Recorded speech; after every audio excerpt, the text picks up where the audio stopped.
اعوذ باللہ من الشیطان الرجیم بسم اللہ الرحمن الرحیم۔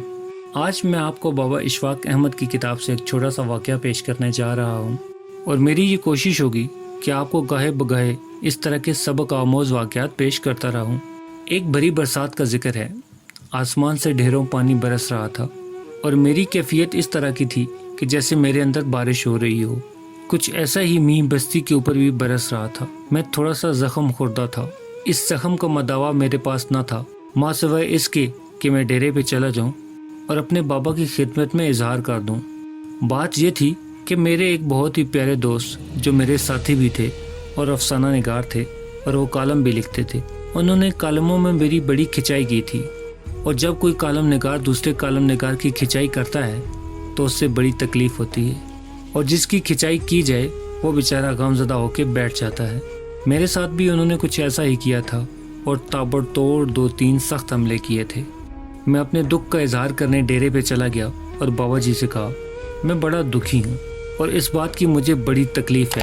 اس شخص نے جو میرے بظاہر دوست ہیں، ہم سے محبت سے ملتے ہیں اور ٹی ہاؤس میں ایک دوسرے کا ساتھ بھی دیتے ہیں، اور لوگوں کو پتہ بھی نہیں چلتا کہ وہ اس طرح کی کارستانی میرے ساتھ کر سکتے ہیں، پھر یہ کیا ہے؟ انہوں نے کہا، بیٹا آپ اس کو سمجھے نہیں، یہ بڑی سمجھداری کی بات ہے۔ 2 صوفی تھے، ایک بڑا صوفی ٹرینڈ اور ایک چھوٹا صوفی انڈر ٹریننگ۔ چھوٹے صوفی کو ساتھ لے کے بڑا صوفی گلیوں بازاروں میں گھومتا رہا۔ چلتے چلتے اس کو لے کے وہ ایک جنگل میں چلا گیا۔ بڑی تابڑ توڑ بارش ہو رہی تھی، جنگل بھیگا ہوا تھا، اور اس جنگل میں جگہ جگہ لکڑیوں کے ڈھیر تھے، پتوں کے شاخوں کے انبار تھے۔ اس بڑے صوفی نے دیکھا کہ شاخوں اور پتوں کے ڈھیر میں ایک سانپ مرجھایا ہوا ہے، شاید زخمی ہے۔ وہ پہلے آگ کی حدت سے زخم خوردہ تھا، اور پھر اس پہ جو بارش پڑی تو وہ زندہ سانپوں میں سے ہو گیا۔ صوفی کو بڑا ترس آیا، اس نے آگے بڑھ کے سانپ کو اٹھا لیا۔ چھوٹے صوفی نے کہا، حضور کیا کرتے ہیں؟ سانپ ہے، موذی ہے، اس کو اٹھایا نہیں کرتے۔ انہوں نے کہا، نہیں، بیچارہ ہے، مجبور ہے، زخمی ہے، زخم خوردہ ہے، اللہ کی مخلوق ہے، اس کی کچھ مدد کر دینی چاہیے۔ تو وہ سانپ کو ہاتھ میں لے کے چلے۔ پھر دونوں باتیں کرتے کرتے کافی منزلیں طے کرتے گئے۔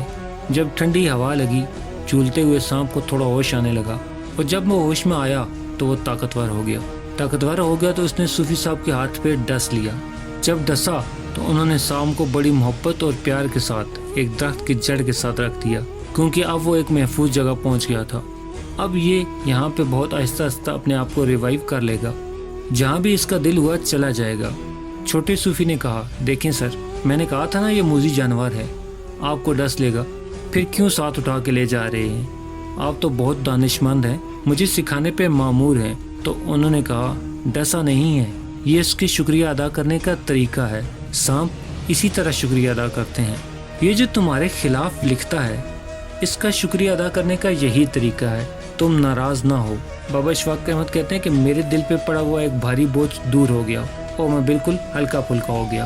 تو پیارے دوستو، آج اگر کوئی آپ کے خلاف لکھتا ہے، آپ کے خلاف بولتا ہے، آپ کے خلاف کھڑا ہوتا ہے، تو اس کا مطلب ہے کہ وہ آپ کی صلاحیتوں کو مانتا ہے۔ تو آپ اپنے دل کو چھوٹا نہ کریں اور اس بات پہ شکر ادا کریں جو کچھ اللہ تعالیٰ نے آپ کو عنایت کیا ہے۔ امید کرتا ہوں آپ کو یہ چھوٹا سا واقعہ پسند آیا ہوگا۔ ملتے ہیں ایک نئے واقعے کے ساتھ، تب تک کے لیے اپنا خیال رکھیے گا۔ اللہ پاک آپ کو آسانیاں دے اور آسانیاں بانٹنے کی توفیق بھی۔ اللہ حافظ۔